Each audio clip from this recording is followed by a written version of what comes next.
¿Alguna vez te has preguntado si los objetos que perdemos cargan con nuestra energía, esperando el momento justo para regresar? Imagina estar cenando en un lugar tranquilo y de repente ver la joya más preciada de tu hijo desaparecido hace décadas en la mano de un completo desconocido. Lo que doña Beatriz está a punto de descubrir no es solo un robo o una coincidencia, es un hilo invisible que la llevará a descubrir una verdad que cambiará su vida y su legado para siempre. Prepárate porque esta historia te tocará el corazón.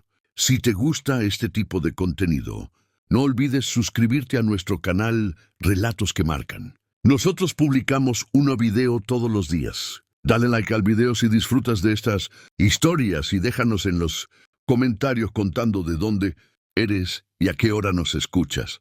A doña Beatriz se le resbaló el tenedor de plata de las manos, provocando un estruendo metálico que hizo girar varias cabezas en el lujoso salón. Pero a ella no le importó en absoluto la etiqueta ni las miradas de reproche de los camareros. Su mundo se había detenido en seco, congelado en una imagen que su cerebro se negaba a procesar. A 3 mesas de distancia, bajo la luz tenue de una lámpara de araña, una mano masculina acababa de alzar una copa de agua. No era la mano lo que le había cortado la respiración, sino lo que llevaba en el dedo. Anular. Un anillo de oro blanco con una esmeralda cuadrada, rodeada de pequeñas incrustaciones que formaban una letra. Beatriz sintió que el aire le faltaba. Ese no era un anillo cualquiera, era la pieza única que ella misma había mandado a forjar para el cumpleaños número 20 de su hijo Alejandro, 2 semanas antes de que él saliera de casa para nunca volver. El hombre que portaba la joya, Mateo, no tenía idea de que acababa de despertar a un fantasma de 45 años, con el rostro marcado por el sol y las manos ásperas de quien trabaja, la tierra o la construcción. Mateo desentonaba en aquel lugar de manteles largos. Se le veía incómodo dentro de su chaqueta, que le quedaba un poco justa en los hombros, como si fuera prestada o muy antigua.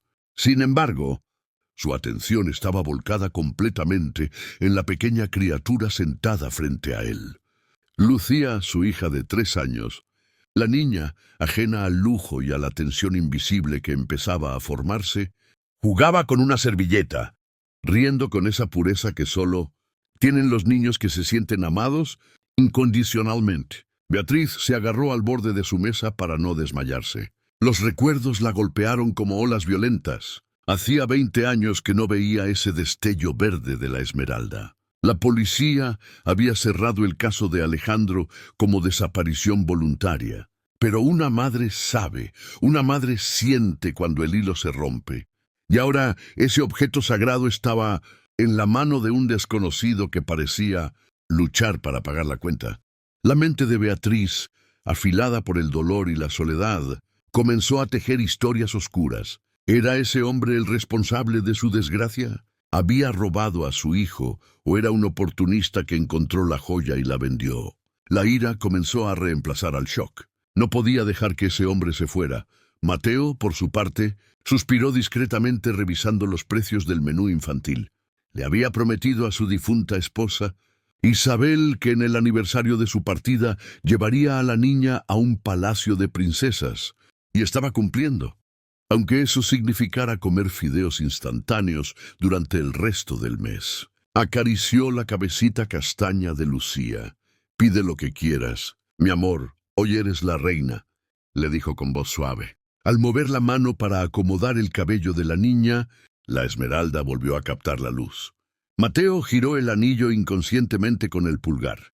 Para él esa joya era un misterio, una herencia confusa que había recibido en circunstancias extrañas, pero que nunca se había atrevido a vender, ni siquiera cuando el hambre apretaba. Sentía que el anillo tenía un peso moral, no solo económico. Desde su posición de vigilancia, Beatriz notó ese gesto. Girar el anillo con el pulgar. Un escalofrío le recorrió la espalda. Alejandro hacía exactamente lo mismo cuando estaba nervioso. ¿Cómo era posible que ese hombre rudo, con aspecto de obrero cansado, replicara los tics de su hijo aristócrata? La curiosidad de Beatriz se transformó en una necesidad física de confrontación. No iba a llamar al gerente, no iba a llamar a la policía todavía. Necesitaba mirar a ese hombre a los ojos. Necesitaba ver su alma antes de acusarlo. Se limpió las lágrimas furtivas con una servilleta de lino y se puso de pie. Sus piernas, habitualmente frágiles por la edad, ahora tenían la fuerza del acero. La anciana comenzó a caminar entre las mesas. No iba rápido. Iba con la lentitud depredadora de quien ha encontrado a su presa. Su vestido de seda azul noche susurraba contra el suelo. Mientras se acercaba, analizó cada detalle de Mateo. Vio el cuello de la camisa desgastado pero limpio. Vio la paciencia infinita con la que limpiaba la boca de la niña. Había ternura en él y eso la confundió. Los criminales no suelen mirar a sus hijos con esa devoción absoluta. ¿Podía estar equivocada? No, el anillo era inconfundible. La A de Alejandro estaba ahí. Aquí hacemos una pausa crucial. Familia de relatos que marcan. Estamos en el borde de un abismo emocional. Una madre que busca respuestas desde hace 2 décadas y un padre que solo intenta darle una noche feliz a su hija huérfana. A veces la vida nos pone frente a frente con nuestro pasado de la forma más inesperada. Quiero preguntarles a todos nuestros suscriptores, ¿creen en las señales del destino? ¿Creen que los objetos tienen memoria y regresan a sus dueños? Escriban la palabra esperanza en los comentarios si creen que Beatriz encontrará paz hoy. O justicia si creen que Mateo debe explicar por qué tiene ese anillo. Me interesa mucho leer sus teorías antes de que Beatriz llegue a la mesa. Sigamos porque el encuentro es inminente. Mateo sintió una presencia a sus espaldas. Un aroma a perfume caro, a jazmín y sándalo, invadió su espacio personal. El instinto de protección se activó. Instintivamente puso su mano derecha, la del anillo, sobre la mesa, cubriendo el vaso de Lucía, como protegiendo su territorio. Al levantar la vista, se encontró con una mujer mayor, elegante pero con los ojos enrojecidos, que lo miraba con una intensidad que le heló la sangre. No parecía una amenaza física, pero había un dolor en su mirada que pesaba toneladas. Lucía, con su intuición infantil, dejó de comer y miró a la señora con curiosidad. ¿Es una abuelita, papá?, preguntó la niña en un susurro audible. Beatriz no respondió a la niña. Sus ojos estaban clavados en la mano de Mateo. Estaba tan cerca que podía ver los arañazos en el metal del anillo. Marcas de una vida dura que esa joya no estaba destinada a vivir. «Perdone que interrumpa su cena», dijo Beatriz, y su voz no tembló. Era la voz de una matriarca acostumbrada a mandar. «Pero necesito que me responda una pregunta y necesito que sea honesto por el bien de esa niña que tiene enfrente». Mateo se tensó. Pensó que había hecho algo mal. Quizás su ropa era demasiado informal para el lugar. «Dígame, señora, no busco problemas. Solo estoy cenando con mi hija». Beatriz apoyó una mano sobre el mantel blanco, invadiendo el círculo de intimidad de la familia. Se inclinó hacia adelante, bajando la voz para que solo él pudiera escuchar la acusación. «Ese anillo que lleva puesto. La esmeralda con la inicial A. No es suyo, ¿verdad?» Mateo sintió un golpe en el estómago. Miró el anillo y luego a la mujer. No podía mentir. «No delante de Lucía». «No, señora, no es mío», admitió Mateo con voz ronca. «Lo he guardado durante 20 años, esperando a que su dueño regresara por él». La respuesta de Mateo dejó a Beatriz sin aire. No había negación, no había huida, había una espera, esperando a que su dueño regresara. Esas palabras cambiaron todo el guión que ella había imaginado. Las piernas de doña Beatriz, que momentos antes parecían de acero, de repente se sintieron de algodón. La confesión de Mateo la desarmó por completo. Sin pedir permiso y rompiendo todas las normas de etiqueta que había seguido rigurosamente durante 6 décadas, se dejó caer en la silla vacía. Junto a la pequeña Lucía, la niña la miró con ojos grandes y le ofreció un trozo de pan, sintiendo instintivamente la angustia de la anciana. Mateo no protestó por la invasión. Al contrario, hizo una señal al camarero para que trajera un vaso de agua. Podía ver que la mujer estaba al borde del colapso. El anillo en su mano parecía pesar ahora 1 tonelada. ¿Hace 20 años? Preguntó Beatriz con un hilo de voz, aferrándose al borde de la mesa. Mi hijo desapareció hace 20 años. Se llamaba Alejandro. Tenía 20 años, el cabello ondulado y una sonrisa que iluminaba todo. ¿Usted lo vio? Mateo asintió lentamente y su mirada se nubló, transportándose a una noche que había intentado olvidar, pero que llevaba tatuada en la memoria. No sabía su nombre. Entonces, señora, para mí él era solo el muchacho del puente. Fue durante la gran tormenta de 1900, octubre del 2004. Yo trabajaba como repartidor nocturno en esa época. Iba en mi motocicleta cruzando el puente de hierro cuando vi un coche perder el control y patinar hacia el río. Nadie más lo vio. La lluvia era una cortina impenetrable. No lo pensé. Bajé por el terraplén y me lancé al agua helada. El coche se estaba hundiendo rápido. Logré sacar al conductor, un joven muy asustado, empapado y con un golpe fuerte en la cabeza. Lo arrastré hasta la orilla, rezando para que no se me muriera en los brazos. Beatriz escuchaba con las manos apretadas contra su pecho, visualizando la escena. Su hijo, su precioso Alejandro, solo y herido en la oscuridad. Él estaba en shock, continuó Mateo bajando la voz para no asustar a Lucía, que ahora dibujaba en una servilleta. No recordaba su nombre, no sabía dónde vivía, solo temblaba y miraba su mano. Tenía este anillo. Mateo levantó la mano derecha, mostrando la esmeralda bajo la luz del restaurante. Me lo dio antes de perder el conocimiento. Me agarró la muñeca con una fuerza desesperada y me dijo, «No dejes que se lo lleven, es de mi madre. Si me pasa algo, que vuelva a ella». Esas fueron sus palabras exactas. Que vuelva a ella. Luego se desmayó. Yo lo subí a mi moto como pude y lo llevé al Hospital General, a la sala de urgencias. Lágrimas silenciosas rodaban por las mejillas de Beatriz, arruinando su maquillaje impecable, pero ya no le importaba. Fui al hospital, sollozó ella. Busqué en todos los hospitales durante meses. ¿Por qué no lo encontré? ¿Por qué nadie me dijo que estaba allí? Mateo bajó la mirada, avergonzado por un sistema que sabía que era cruel con los anónimos. Porque no tenía identificación, señora. Su cartera se perdió en el río. Lo registraron como un desconocido. Estuvo en coma 3 semanas. Yo iba a visitarlo cada día después de mi turno, esperando que despertara y me dijera quién era para poder buscar a su familia. Pero cuando despertó, Mateo hizo una pausa dolorosa. Cuando despertó, su mente estaba en blanco. Amnesia postraumática severa, dijeron los médicos. No sabía quién era. Y el sistema estaba colapsado. Lo trasladaron a un centro estatal de cuidados a largo plazo. La revelación fue un golpe brutal. Su hijo no había huido ni había muerto en el acto. Había estado vivo, perdido en un laberinto burocrático, sin memoria de su vida privilegiada. Yo intenté buscarla, se lo juro, dijo Mateo con vehemencia, girando el anillo. Fui a la policía con la joya. Les dije que tenía una inicial A. Se rieron de mí.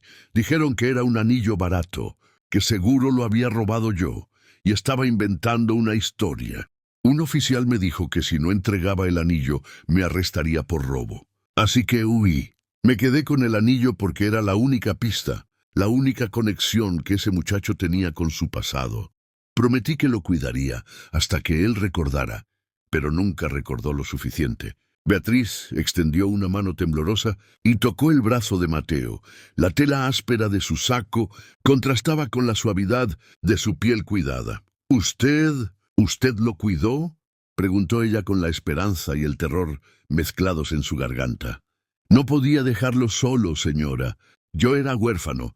También sabía lo que es no tener a nadie en el mundo. Así que me convertí en su familia. Iba a verlo todos los domingos. Le llevaba revistas, música, le hablaba. Le puse el nombre de Lucas, porque apareció como una luz en mi vida. Durante 20 años, él fue mi mejor amigo. Aunque no supiera quién era yo realmente. Él no hablaba mucho, pero siempre miraba mi mano buscando este anillo.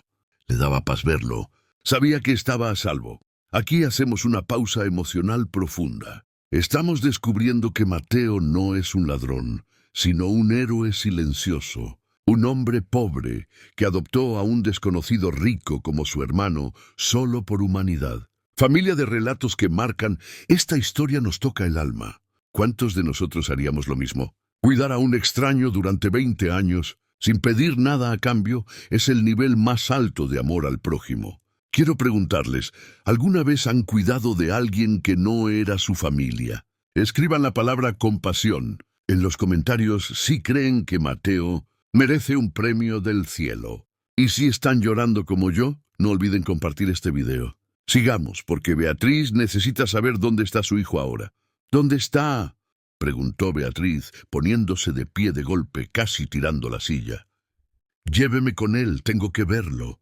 Mi coche está afuera, mi chofer nos llevará. Pago lo que sea. Por favor, dígame que sigue vivo. La desesperación de la madre era palpable. Quería recuperar los 20 años perdidos en un segundo. Quería abrazar a su Lucas, a su Alejandro, y decirle que mamá nunca dejó de buscarlo. Pero la expresión en el rostro de Mateo cambió. La bondad se mezcló con una tristeza infinita. Bajó la cabeza y miró a su hija Lucía, que había dejado de dibujar, y miraba a su padre con preocupación. «Siéntese, por favor, señora», susurró Mateo. Su voz se quebró. «No necesitamos el coche. Él ya no está en el centro estatal».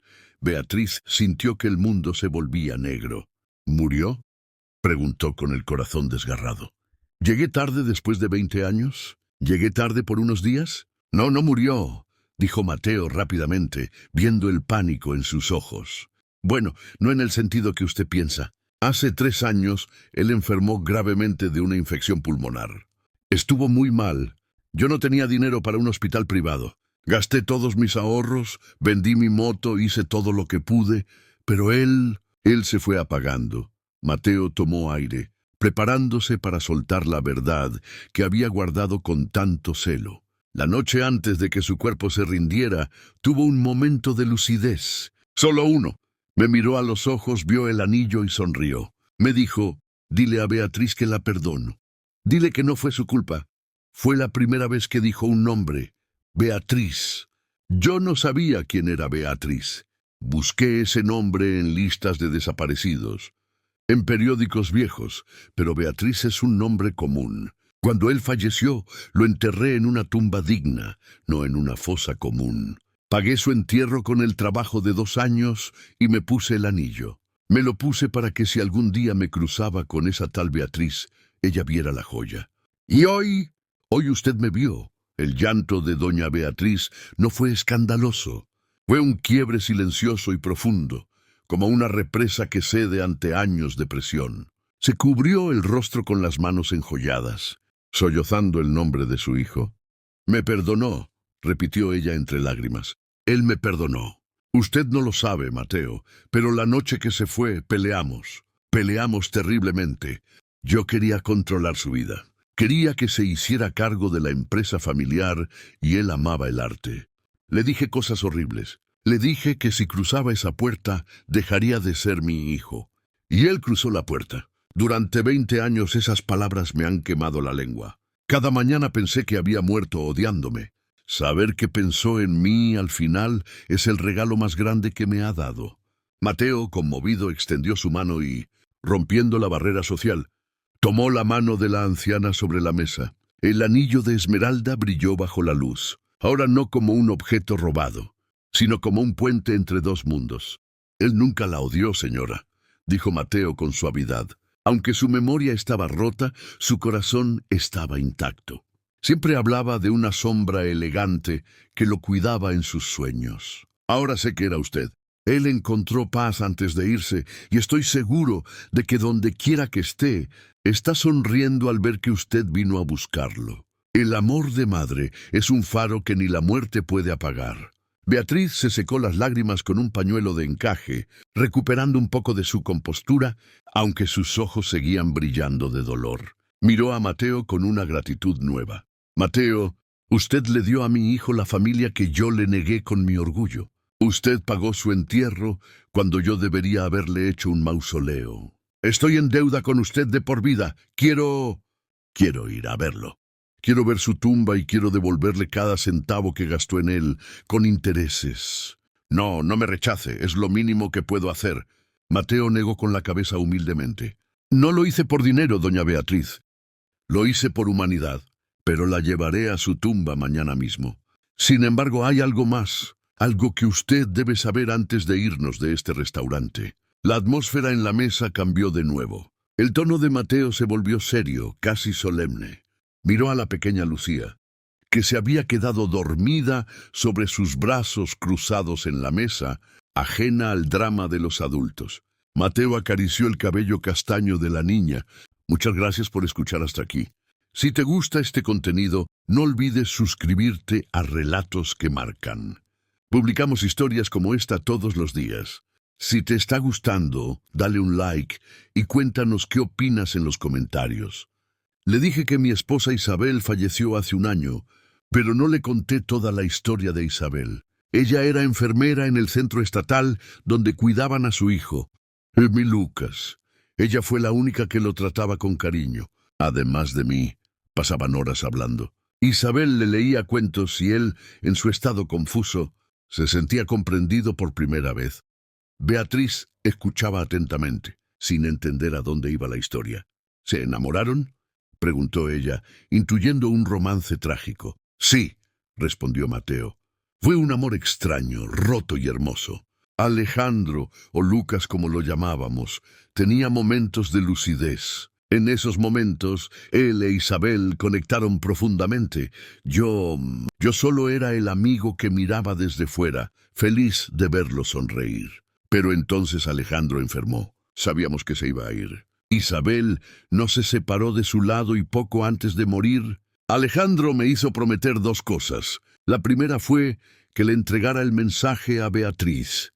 ¿Y la segunda?, preguntó Beatriz, sintiendo que el corazón le latía en la garganta. Mateo levantó la vista y miró a Beatriz directamente a los ojos. La segunda promesa fue: cuida de mi milagro. Mateo tomó suavemente a la niña, dormida, y la acomodó mejor en la silla para que Beatriz pudiera ver su rostro plenamente bajo la luz. Doña Beatriz, mire bien a Lucía, mírela de verdad.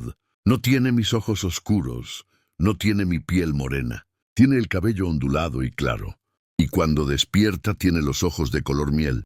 Los mismos ojos que usted describió hace un momento. Aquí hacemos una pausa que nos corta la respiración. El destino no solo teje hilos, teje redes completas. Lo que Mateo está a punto de confirmar cambiará la soledad de Beatriz para siempre. Familia de Relatos que Marcan, necesito que respiren hondo conmigo. ¿Se imaginan descubrir que la muerte de un hijo trajo una vida nueva? A veces, cuando una puerta se cierra dolorosamente, una ventana se abre llena de luz. Quiero preguntarles, ¿creen que los rasgos físicos se heredan con tanta fuerza como para reconocer a un nieto sin saberlo? Escriban la palabra sangre en los comentarios si creen que Lucía es una Valeriano y suscríbanse. Ahora, porque esta revelación merece ser compartida, sigamos. Beatriz se inclinó sobre la mesa temblando como una hoja, acercó su rostro al de la niña dormida. Examinó la curva de su nariz, la forma de sus orejas, el tono de su piel. Era como mirarse en un espejo del tiempo. Era como ver a Alejandro cuando tenía 3 años y dormía en su regazo en la mansión familiar. «Dios mío», exclamó Beatriz en un susurro ahogado.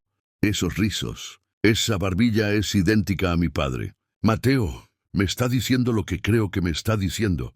Lucía no es mi hija biológica». «Señora», confesó Mateo con voz firme, «es hija de Isabel y de Alejandro.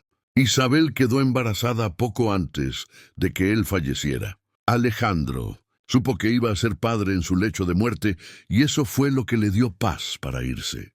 Isabel murió en el parto 1 año después. Su corazón no resistió. Yo la registré como mía para protegerla, para que no terminara en el sistema de orfanatos como su padre. He cuidado de ella como si fuera mi propia sangre, porque es la hija de mi mejor amigo y de la mujer que amé como a una hermana». Beatriz rompió a llorar de nuevo, pero esta vez no era un llanto de dolor, sino de un milagro incomprensible. Extendió la mano y tocó la mejilla suave de Lucía con una reverencia casi religiosa. «Tengo una nieta», balbuceó, incapaz de procesar la magnitud del regalo. Mi hijo se fue, pero me dejó una parte de él, me dejó un futuro. Miró a Mateo con una intensidad feroz. ¿Usted? Usted no solo salvó a mi hijo del río, usted salvó mi linaje. Usted salvó mi vida hoy, Mateo. Ese anillo nunca fue robado. Ese anillo estaba esperando para llegar a este momento. Doña Beatriz no podía dejar de mirar a la niña dormida. De repente, su mente calculadora, acostumbrada a gestionar patrimonios y empresas, empezó a planificar el futuro de Lucía. En su cabeza ya estaba visualizando a la niña en los mejores colegios, vistiendo ropa de marca y viviendo en la habitación que una vez fue de Alejandro. «Mateo», dijo Beatriz, secándose las lágrimas y recuperando un poco de su postura altiva habitual. «Esto cambia todo. Esa niña es una Valeriano. Lleva mi sangre. No puede seguir viviendo. Bueno, usted me entiende. No puede vivir con carencias. Tengo una mansión con 10 habitaciones vacías. Mi chofer puede venir ahora mismo a recoger sus cosas. Mañana llamaré a mis abogados para arreglar la custodia compartida y el cambio de apellido». Fue un reflejo automático de su antigua personalidad. Intentar solucionar todo con dinero y control. El mismo error que había cometido con su hijo 20 años atrás.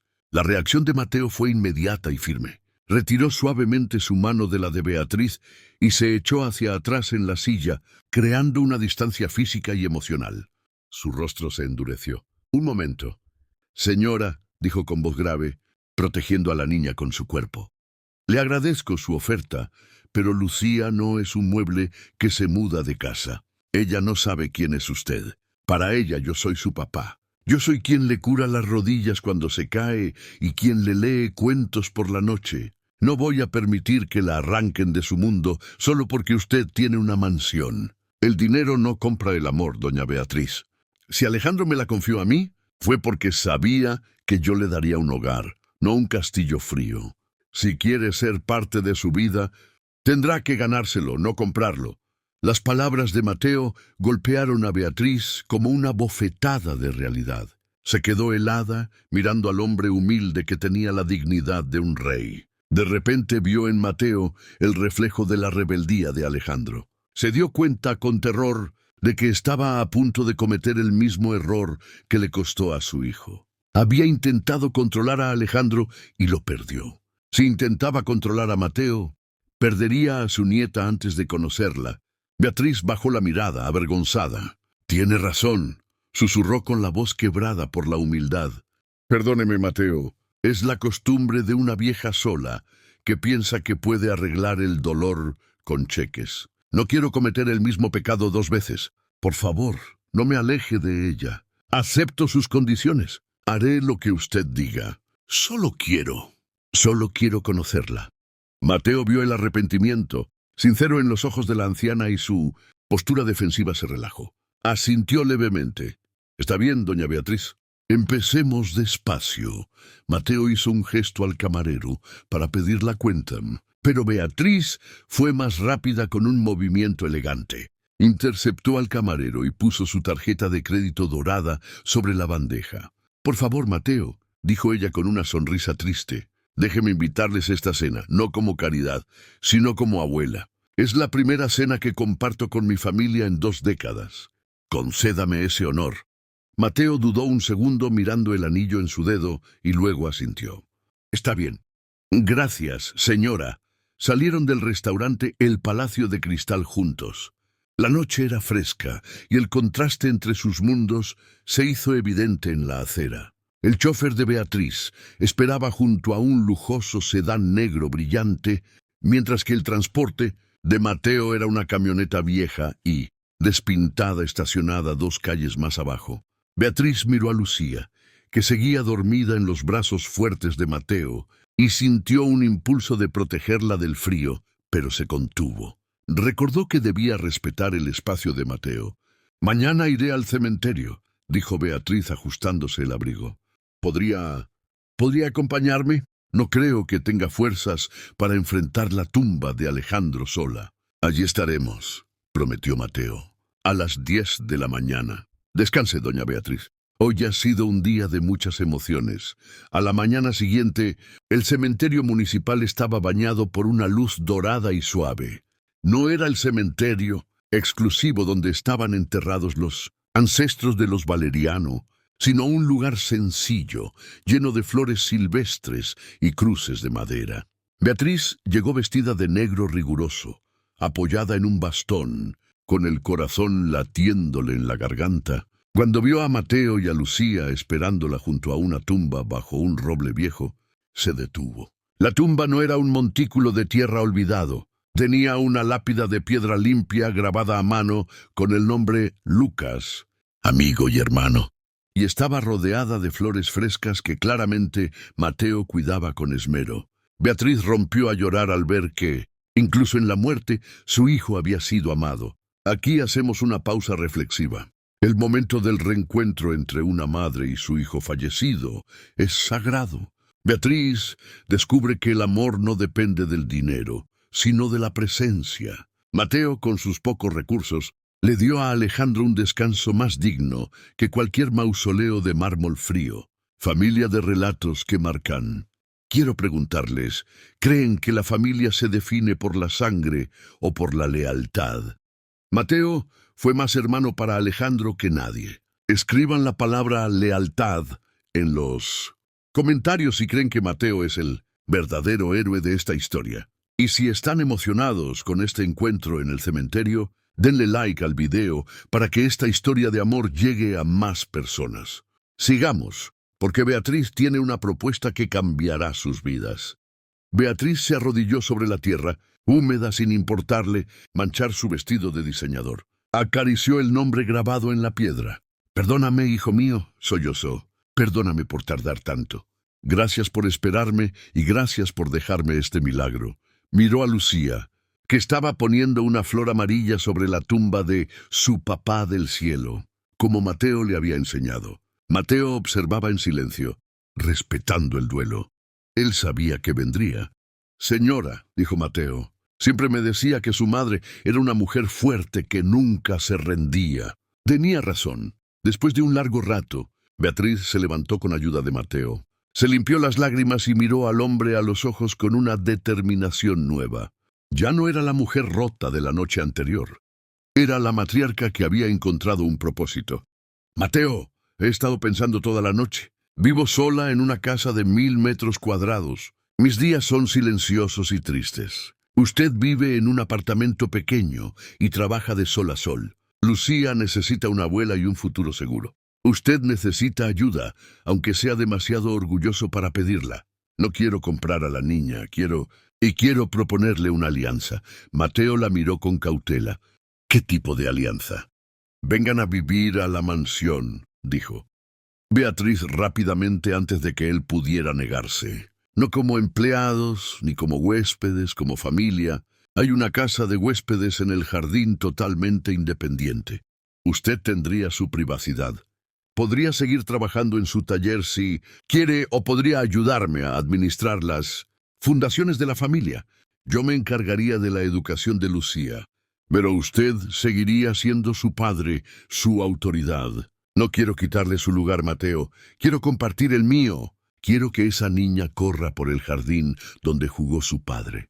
Por favor, no me condene a morir sola en esa casa vacía».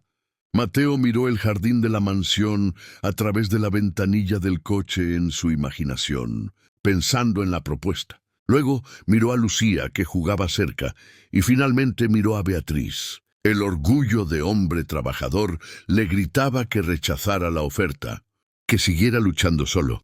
Pero el amor de padre le susurraba que no tenía derecho a negarle a esa niña un futuro brillante por su propio ego. «Acepto». «Doña Beatriz», dijo Mateo con la voz firme, «pero con una condición. No seré un invitado mantenido. Me haré cargo del mantenimiento de la propiedad. Arreglaré el tejado, cuidaré el jardín y me aseguraré de que esta casa no se caiga a pedazos. Quiero ganarme el pan que coma mi hija». Beatriz sonrió, una sonrisa genuina que le quitó 10 años de encima. «Trato hecho, socio. Bienvenido a casa, hijo. La mudanza fue sencilla, pues Mateo y Lucía tenían pocas posesiones materiales, pero trajeron consigo algo que la mansión no había tenido en décadas: vida. La casa de huéspedes se transformó en un hogar cálido. Lucía, con su risa cristalina, rompió el silencio sepulcral de los pasillos de mármol. Corría por los jardines persiguiendo mariposas bajo la mirada atenta de Beatriz, que la observaba desde la terraza con una taza de té. Sintiendo que su corazón volvía a latir, Mateo cumplió su palabra. Con sus manos hábiles, reparó las verjas oxidadas y devolvió el brillo a la madera antigua. No eran dos mundos colisionando, sino dos piezas de un rompecabezas que finalmente encajaban. La soledad de Beatriz se evaporó y la carga pesada de Mateo se aligeró. Una tarde de lluvia, meses después, Mateo estaba reparando una estantería en la antigua habitación de Alejandro. Al mover unos libros viejos de arte, cayó un sobre amarillento que había estado oculto detrás de la madera. Estaba cerrado y tenía escrito «Para mamá». Mateo sintió un escalofrío. Bajó las escaleras corriendo y encontró a Beatriz en la sala, enseñándole a Lucía a tocar el piano. «Beatriz, encontré esto», dijo él entregándole el sobre con reverencia. Estaba escondido en su cuarto. «Creo que es de la noche en que se fue». Beatriz tomó el sobre con manos temblorosas. Lo abrió rasgando el papel con desesperación. Dentro había una carta fechada el mismo día de su desaparición. Beatriz leyó la carta en silencio y las lágrimas comenzaron a caer, pero esta vez eran lágrimas de sanación absoluta. «Mateo», susurró ella levantando la vista. Él no se iba. En la carta dice: «Mamá, voy a dar una vuelta para enfriar la cabeza. Tienes razón en muchas cosas, aunque me duela admitirlo. Volveré en una hora para que hablemos tranquilos y arreglemos esto. Te quiero». La revelación cambió la historia por completo. Alejandro no había huido abandonándola. El accidente en el puente ocurrió cuando él regresaba a casa para pedir perdón. No murió huyendo del amor de su madre, sino intentando volver a él. Esa certeza borró 20 años de culpa del corazón de Beatriz en un segundo. Esa noche, después de acostar a Lucía, Beatriz y Mateo se sentaron en la cocina a tomar café como dos viejos amigos. Beatriz sacó una caja de terciopelo azul. «Mateo, dame el anillo», pidió ella. Mateo se lo quitó lentamente. Sentía que se despedía de una parte de su alma, pero sabía que era lo correcto. Se lo entregó. Beatriz tomó el anillo, lo miró con nostalgia y luego, para sorpresa de Mateo, tomó la mano de él y se lo volvió a colocar en el dedo. «Este anillo es la esmeralda de los Valeriano. Siempre ha pasado de padre a hijo. Alejandro no tuvo hijos varones, pero tuvo un hermano. Tú eres el hermano que la vida le dio. Tú eres el guardián de su memoria y el padre de su hija. Pertenece a tu mano, Mateo. Úsalo con orgullo». Los años pasaron volando, como suelen hacerlo cuando hay felicidad. Lucía creció rodeada de amor. Con la sabiduría aristocrática de su abuela y la humildad trabajadora de su padre, se convirtió en una arquitecta brillante, fusionando los sueños artísticos de su padre biológico con la tenacidad de su padre adoptivo. Beatriz envejeció, pero no se marchitó. Vivió sus últimos años rodeada de ruido, de fiestas de cumpleaños, cenas familiares y de paz. Nunca más volvió a cenar sola en un restaurante frío. Cuando llegó su momento de partir, no estaba en una habitación estéril de hospital, sino en su propia cama con Mateo, sosteniendo su mano derecha y Lucía a la izquierda. Esta historia nos deja una lección profunda sobre los prejuicios y las conexiones invisibles. Beatriz juzgó a un hombre por su apariencia, sin saber que él era el ángel guardián de su familia. Familia de relatos que marcan. Quiero hacer una reflexión final con ustedes. ¿Cuántas veces hemos juzgado mal a alguien solo por cómo viste, perdiéndonos la oportunidad de conocer un corazón de oro? Por favor, déjenme un comentario. Con la palabra familia, si creen que los lazos del corazón son más fuertes que los de la sangre. Me emociona leer sus historias de reencuentros y segundas oportunidades. El legado de esta unión fue mucho más allá de la familia. Mateo y Beatriz crearon la Fundación Lucas, una organización dedicada a ayudar a personas sin memoria y sin hogar a encontrar a sus familias. Utilizaron la fortuna de los Valeriano no para comprar yates, sino para comprar esperanza. Mateo, el hombre que una vez fue mirado con desdén en un restaurante de lujo, se convirtió en un pilar respetado de la comunidad, no por su dinero, sino por su inmensa bondad. Demostró que la clase no se define por la cuna, sino por el trato que das a los demás. Tras el funeral de Beatriz, Mateo y Lucía fueron al restaurante El Palacio de Cristal. Una última vez, se sentaron en la misma mesa donde todo comenzó. Mateo, ahora con el cabello gris, miró el anillo en su dedo. Ya no le pesaba, brillaba con la luz de una misión cumplida. Lucía, una mujer adulta y fuerte, brindó con él. «Por la abuela», dijo ella. «Por la abuela», respondió Mateo. «Y por el accidente bendito que nos unió».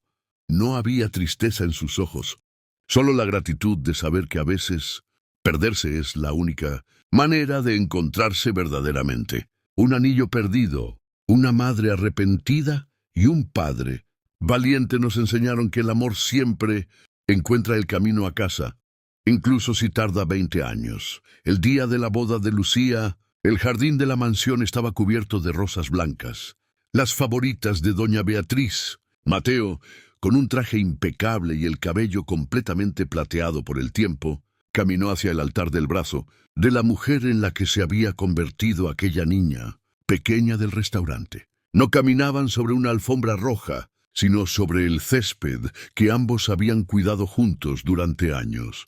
Cuando llegaron frente al novio, Mateo no se retiró de inmediato. Tomó la mano de Lucía y la besó. En ese instante, todos los invitados notaron que Mateo ya no llevaba el anillo de esmeralda. Lo había mandado a fundir y rediseñar semanas antes para convertirlo en algo nuevo. Ahora era el broche que sujetaba el velo de novia de su hija, situado justo sobre su corazón, simbolizando que el abuelo Alejandro y la abuela Beatriz la protegían desde el más allá en su día más importante. Durante el banquete, Mateo se sentó en la cabecera, en el lugar que solía ocupar Beatriz. Miró a su alrededor y vio una mesa llena de gente diversa. Amigos del taller mecánico, socios de la fundación, antiguos enfermeros del hospital estatal y la alta sociedad local. Todos reían y compartían el pan sin distinción de clases. Ese fue el verdadero milagro de esta historia. Las barreras invisibles que separaban a las personas se habían derrumbado gracias a la bondad de un solo hombre. Mateo se levantó para dar un brindis y, con la voz entrecortada por la emoción, alzó su copa no hacia los novios, sino hacia una silla vacía que habían dejado a propósito con una sola rosa roja. «Por los que no están, pero que construyeron los cimientos de esta alegría», dijo. El silencio respetuoso que siguió fue más elocuente que cualquier aplauso. 3 años más tarde, el llanto de un bebé volvió a despertar los ecos de la gran mansión. Era un varón. Lucía y su esposo decidieron llamarlo Mateo Alejandro, uniendo en un solo nombre la memoria del padre biológico y el amor del padre del corazón. El día del bautizo, el viejo Mateo sostuvo a su nieto en brazos. El bebé, con los ojos curiosos, extendió su pequeña mano y agarró el dedo meñique de su abuelo con fuerza. Mateo sintió una descarga eléctrica de amor puro. Recordó el día en el puente bajo la lluvia cuando Alejandro le agarró la muñeca con esa misma desesperación de vida. El ciclo se había cerrado perfectamente. La angustia de aquella noche tormentosa se había transformado 2 generaciones después en la paz de una tarde soleada, con un niño sano en brazos. Mateo vivió sus últimos años con la serenidad de quien ha cumplido su misión en la tierra.